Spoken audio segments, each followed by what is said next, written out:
ನಮಸ್ಕಾರ, ನೀವು ನೋಡ್ತಾ ಇದ್ದೀರಾ ಶ್ರೀ ಮಾರಿಕಾಂಬಾ ಡಿಜಿಟಲ್ ಟಿವಿ. ನಾನು ಸೃಷ್ಟಿ ನಾಯ್ಕ್. ಶಿರಸಿಯಲ್ಲಿ ನಡೆದ ರಾಜ್ಯದ ಪ್ರಸಿದ್ಧ ಮಾರಿಕಾಂಬಾ ದೇವಿ ಜಾತ್ರೆಯ ಯಶಸ್ಸಿಗೆ ಕಾರಣ ಯಾರು ಗೊತ್ತಾ? ರಾಜಕೀಯ ನಾಯಕರು ಅಲ್ಲ, ಅಧಿಕಾರಿಗಳು ಅಲ್ಲ. ಈ ಬಾರಿ ನಿಜವಾದ ಹೀರೋಸ್ ಪೌರ ಕಾರ್ಮಿಕರು.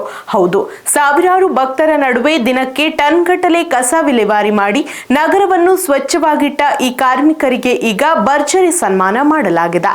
ಈ ಕುರಿತು ಶಾಸಕ ಭೀಮಣ್ಣ ನಾಯ್ಕ್ ಹೇಳಿದ್ದೇನು ನೋಡಿ ಈ ವರದಿಯಲ್ಲಿ. ಶಿರಸಿ ನಗರಸಭೆಯ ಅಟಲ್ಜಿ ಸಭಾಭವನದಲ್ಲಿ ಮಾರಿಕಾಂಬಾ ದೇವಿ ಜಾತ್ರೆಯ ಸಂದರ್ಭದಲ್ಲಿ ಸ್ವಚ್ಛತಾ ಕಾರ್ಯ ನಿರ್ವಹಿಸಿದ ಪೌರ ಕಾರ್ಮಿಕರು ಹಾಗೂ ಸಿಬ್ಬಂದಿಗೆ ಸನ್ಮಾನ ಕಾರ್ಯಕ್ರಮ ಆಯೋಜಿಸಲಾಗಿತ್ತು. ಕಾರ್ಯಕ್ರಮದಲ್ಲಿ ಮಾತನಾಡಿದ ಶಾಸಕ ಭೀಮಣ್ಣ ನಾಯ್ಕ್, ಜಾತ್ರೆಯ ಯಶಸ್ಸಿಗೆ ಪೌರ ಕಾರ್ಮಿಕರ ಶ್ರಮವೇ ಮುಖ್ಯ ಕಾರಣ ಎಂದು ಪ್ರಶಂಸಿಸಿದರು. ಜಾತ್ರೆಯಲ್ಲಿ ಸುಮಾರು 35 ಲಕ್ಷ ಭಕ್ತರು ಭಾಗವಹಿಸಿದ್ದು, ಪ್ರತಿದಿನ 25ರಿಂದ 30 ಟನ್ ಕಸವನ್ನು ಸಂಗ್ರಹಿಸಿ ವಿಲೇವಾರಿ ಮಾಡುವ ಕಾರ್ಯವನ್ನು ಪೌರ ಕಾರ್ಮಿಕರು ಭಕ್ತಿಯಿಂದ ನೆರವೇರಿಸಿದ್ದಾರೆ.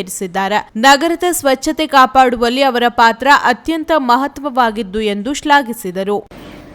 ಬಾತ್ರೂಮ್ ನೀರು ಹೊರಗೆ ಬರ್ತಾ ಇದೆ, ಅನೇಕ ರೀತಿಯ ಮನೆ ನೀರು ಹೊರಗೆ ಬರ್ತಾ ಇದೆ. ಅದಕ್ಕೆ ನಾವು ಸರಿಯಾದ ಒಂದು ರಕ್ಷಣೆ ಮಾಡ್ತಾ ಇಲ್ಲ, ಸರಿಯಾದ ಒಂದು ವ್ಯವಸ್ಥೆ ನಾವು ಮಾಡ್ತಾ ಇಲ್ಲ. ಸರಿಯಾದ ವ್ಯವಸ್ಥೆ ನಾವು ಮಾಡಬೇಕಾದ್ರೆ ನಾನು ಬಂದಾಗಲೇ ನಾನು ಶಾಸಕರಾದ ನಂತರದಲ್ಲಿ ನಾನು ಸುಮಾರು 350 ಕೋಟಿ ರೂಪಾಯಿಗೆ ಒಂದು ಮಾಹಿತಿಯನ್ನು ಪಡೆದು ಸರ್ಕಾರಕ್ಕೆ ಈಗಾಗಲೇ ಯೋಜನೆಯ ನಾನು ಒಂದು ಮನವಿಯನ್ನು ಮಾನ್ಯ ಮುಖ್ಯಮಂತ್ರಿಗೆ ನಾನು ಕೊಟ್ಟಿದ್ದೀನಿ. ಆ ಯೋಜನೆಯನ್ನ ನಾವು ಮಾಡಿರ್ತಕ್ಕಂಥ ಸಂದರ್ಭದಲ್ಲಿ ಇನ್ನು ಯೋಜನೆ ಸರಿಯಾದ ರೀತಿಯಲ್ಲಿ ನಾವು ಮಾಡಿಲ್ಲ ಅಂತಂದ್ರೆ ಇನ್ನೂ ನಮ್ಮ ಕಾರ್ಮಿಕ ಬಂಧುಗಳು ಯಾವ ರೀತಿ ಆ ಕೆಲಸ ಮಾಡಕ್ಕೆ ಸಾಧ್ಯ ಇಲ್ಲ. ಅದನ್ನ ಬರೀ ನಾವು ಒಂದೇ ಅಂತಲ್ಲ, ಇಡೀ ನಗರದ ಪ್ರತಿಯೊಬ್ಬರು ಕೂಡ ಯೋಚನೆಯನ್ನು ಮಾಡಬೇಕು. ನಾನು ಹೇಳಿದ್ರು, ಅನೇಕ ಜನ ಹೇಳಿದ್ರು, ಇಲ್ಲ ನಾವು ಯೋಜನೆಯನ್ನ ಮಾಡುವಾಗ ನಮ್ಮ ಊರು ಸರಿಯಾದ ಸಮತಟ್ಟಿಲ್ಲ, ಎತ್ತರ ತುಪ್ಪ ಎಲ್ಲ ಇರುವಂತಹದ್ದು, ಇಂಥದ್ರಲ್ಲಿ ನಾವು ಹೇಗೆ ಮಾಡಕ್ ಸಾಧ್ಯ?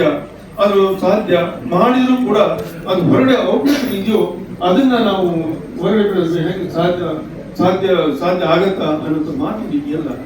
ಅಸಾಧ್ಯ ಆಗಿರುವಂಥದ್ದು ಯಾವುದಿಲ್ಲ, ಎಲ್ಲವೂ ಕೂಡ ಸಾಧ್ಯ ಆಗುವಂಥದ್ದನ್ನೇ ನಾವು ಮಾಡಲೇಬೇಕಾದ್ರೆ ಎಲ್ಲರೂ ಕೂಡ ಸಹಕಾರ. ಕಾರ್ಯಕ್ರಮದಲ್ಲಿ ಸುಮಾರು 160 ಪೌರ ಕಾರ್ಮಿಕರು ಹಾಗೂ ಸಿಬ್ಬಂದಿಯನ್ನು ಸನ್ಮಾನಿಸಿ ಗೌರವಿಸಲಾಯಿತು. ಇದೇ ವೇಳೆ ನಗರದಲ್ಲಿ ಒಳಚರಂಡಿ ವ್ಯವಸ್ಥೆಗೆ ಸುಮಾರು 350 ಕೋಟಿ ರೂಪಾಯಿ ವೆಚ್ಚದ ಯೋಜನೆಗೆ ಸರ್ಕಾರಕ್ಕೆ ಪ್ರಸ್ತಾವನೆ ಸಲ್ಲಿಸಲಾಗಿದೆ ಎಂದು ಶಾಸಕ ಭೀಮಣ್ಣ ನಾಯ್ಕ್ ತಿಳಿಸಿದರು. ಪೌರ ಕಾರ್ಮಿಕರಿಗೆ ಸರ್ಕಾರದ ಸೌಲಭ್ಯಗಳನ್ನು ಒದಗಿಸಲು ಹಾಗೂ ವಸತಿ ವಂಚಿತರಿಗೆ ಮನೆ ನೀಡಲು ಕ್ರಮ ಕೈಗೊಳ್ಳಲಾಗುವುದು ಎಂದು ಭರವಸೆ ನೀಡಿದರು.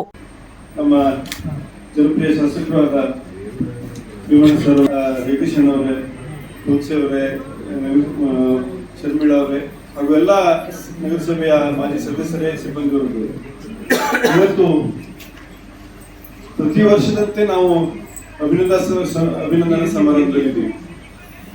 ಈ ಸಮಾರಂಭಕ್ಕೆ ಮಾತಾಡಿದ ಒಂದು ಹೆಮ್ಮೆ ಅಂತ ನಾನು ಅಂದ್ಕೊಂಡಿದ್ದೆ. ಯಾಕಂದ್ರೆ ಇಡೀ ನಗರಸಭೆ ಈ ಒಂದು ಪ್ರಶಂಸೆಗೆ ಅರ್ಹರು ಅಂತ ನಾನು ಹೇಳಿಕ್ ಬಯಸ್ತೇನೆ.